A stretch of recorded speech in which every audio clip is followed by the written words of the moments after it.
ជំរាបសួរពុកម៉ែបងប្អូនទាំងគ្នាសម្រាប់នេះតគឺជាការឋានរបស់បរិយានីដែលមានទីតាំងនៅគៀកនឹងផ្សារសន្តិភាព2គម្រោងនេះផ្ទាល់មានចំនួន3វដុតល្វែងបច្ចុប្បន្នសំណង់ខាងប្អូនចាប់ផ្ដើមឡើងដល់ទៅសក្បាត់ភ្នំតែខ្លះរៀប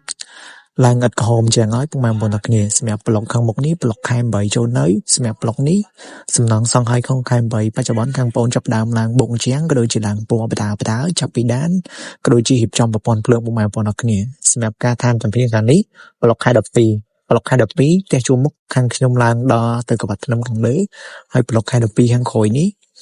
ពួកខ្ញុំចាប់ផ្ដើមក្បាត់ភ្នំជាន់ប្លង់សេទី1មានន័យថាផ្ទះនេះផ្ទាល់យើងបានប្រភេទប្លង់សេមួយស្លឹកយើងខាងលើមានក្បាត់ភ្នំជូនពុកម៉ែបងប្អូនទាំងគ្នាសម្រាប់ការឋានខាងមុខនេះខាងជាងក៏មានការប្រញាប់ក្នុងការពន្លឿនការសាងសង់ដូចគ្នាសម្រាប់សំណង់ប្លុកនេះពួកខ្ញុំចាប់ផ្ដើមក្បាត់ភ្នំហើយខាងនេះបងគាត់កំពុងតែបាញ់បេតុងអីចឹងទៅហើយសម្រាប់ការឋានទាំងអស់នេះបើសិនជាពុកម៉ែបងប្អូនទាំងគ្នាមានចំណាប់អារម្មណ៍ក៏ដូចជាចង់សាកសួរព័ត៌មានលម្អិតអាចទាក់ទងមកកាន់ខ្ញុំបាន